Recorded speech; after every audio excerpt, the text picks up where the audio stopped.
Ayun, so what's up mga ka-bird brain?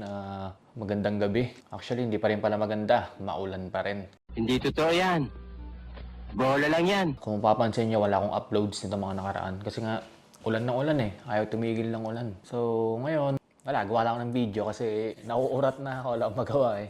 Gusto kong mag-motor-motor sana para makapag-content. So, syempre, di ba, nag-uulan. Wala masyadong mapasyalan kasi nga yung ibang lugar baha pa. Ngayon medyo mahina. Kanina ready na ako, magko-content na ako kanina. Naka-ready na ako lahat-lahat, biglang bumuhos yung ulan. So wala, tigil ulit. Kasi ang pangit naman eh, kag nag-content akong umuulan. Siyempre yung kuha ko, yung shot.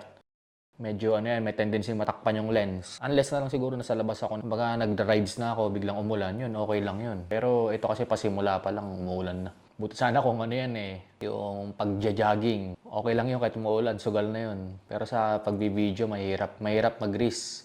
Kahit sabihin mo yung mga gadget na ginagamit mo, waterproof yan. Mahirap i-risk. So may iba tayo guys, no?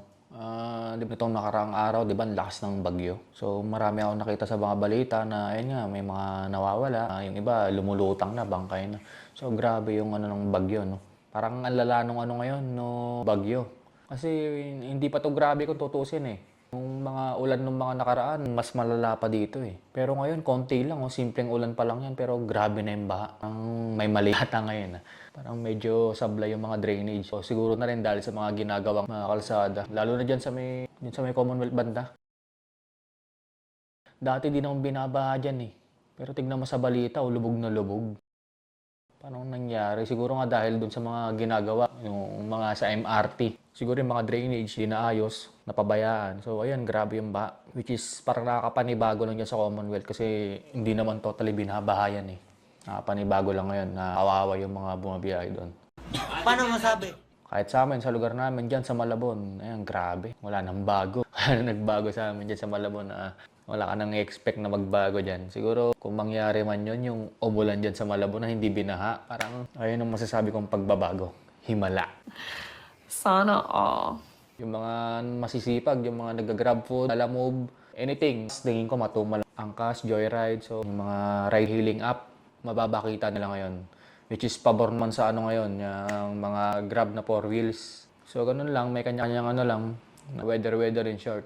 Buhay man sa biyahe yung mga grab, ano pa rin, tawag dito, may kaakibat pa rin na mga problema sa kalsada kasi nga mga baha, kalaban naman nila yung baha. So ang hirap din, lalo na pag inabutan ka sa labas. Kasi nung mga nakaraan, 'di ba, nung biglang bulaga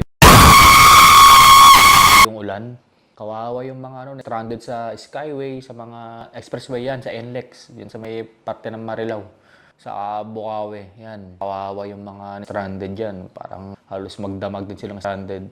So ang hirap no pagka bumagyo, or pag alam mo na sigurong may bagyo, pabagyo pa lang, anticipated mo na, iwasan mo na na sumampan ng Skyway or mag-expressway. Pag gago! Alam mo talagang aabutin ka kasi pag inaabot ka dyan, wala. Ipit ka na dyan. Ganun din sa mga ibang lugar na alam mong binabaha. Huwag mo na i-risk unless lang siguro emergency yung pupunta mo or sobrang importante. Pero kung hindi naman importante, doon ka talaga sa bahay nyo. So, yung mga pumapasok sa trabaho, yan, number 1 yan. Wala eh, wala tayong magagawa dyan mga idol. Kasi pare-pares na tayong empleyado eh. So, pag sinabi mo sa management na, ayun, hindi ako makakapasok kasi ganito, ganyan. Wala. Unless lang siguro yung lugar nyo, nasa ano siya, na declare na state of calamity. Lubog talaga kayo.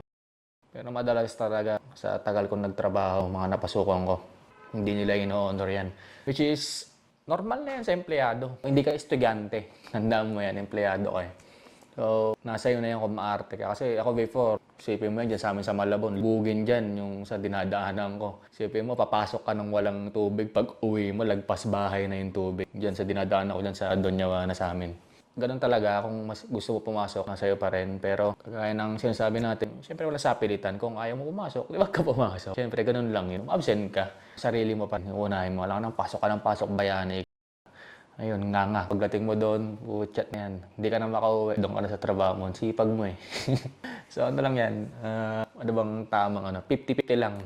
Pumasok ka kasi Nga, gusto ko pumasok. Madalas naman ng bagyo, tolerable naman yung pagpasok. Unless na nga lang yung mga Marikina side, ano mo naman, lubog na lubog talaga. Kahit yung papasok ka pa lang, bangka-bangka na. Yun, medyo risky. Yung nakapasok ka nga. Ang problema, di ka na makauwi. Yun yung mga downside ng mga ganyang Ayun, balik tayo sa mga nagbibiyahe-biyahe. Kaya saludo tayo sa mga lalamove, nag-grab fold, mga nag-red hailing up. Yan. Silang laman ng kalsada mulan o bumagyo. Kahit matarik ang araw sila, makikita mo. Yung matumal lang talaga ngayon yung mga kagaya niyan, yung mga ride hailing up. Unlike sa grab food, kahit papano, medyo pabor. Pabor sa kita, pero hindi pabor sa kalusugan. Wala, no choice mga rider dyan, mga delivery. No choice sila. Pero kung tutusin, hanggang tag-ulan din, medyo malakas din ang mga grab food. Kasi nga, yung tao tamad na lumabas. So, pa-deliver. Downside nga lang, malakas ang benta, may tendency magkasakit ka.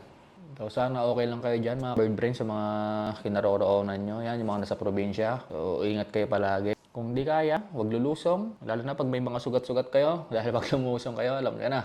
Hindi na tayo bata, mga idolo, kasi matanda na tayo eh. Nung mga bata pa tayo siguro, mga hanggang high school. Yung isip natin alam mo yun, ligo tayo sa inom tayo sa baha. Which is, hanggang nag-college ako, nagtatrabaho, ginagawa ko yun. Pag bumaba sa amin, inuman kami dyan sa baha. Inuman kami sa mga lubog-lubog. Pero ngayong matatanda na tayo, siyempre nakapag-isip-isip na tayo eh. Yung mga ganyan, medyo laylo tayo. Kaya yung mga anak nyo, ingatan nyo yung mga bata. Huwag yung paano sa mga tubig baha. Kasi hindi nyo masabi. Mga virus ngayon, medyo mabilis kumalat. So, yun lang naman mga idol. Hopefully, ako bukas. Sana nga, pero may papasok na naman yata ang bagyo. May papasok na naman pero sana nga medyo maglaylo na siya kasi gusto ko nang mamasyal-masyal. Wala akong magawa mga idol. Siguro gagawin ko na lang muna. Magko-content na lang muna ako ng sa computer na lang. Kasi wala nakakaurat. Wala naman akong pasok. Hindi ako katrabaho wala batugan tayo So, yung ginagawa ko, may nagkakabalaan ko mag-content. Pero yun nga, dahil sa ulan-ulan, hindi naman tayo makapag-content.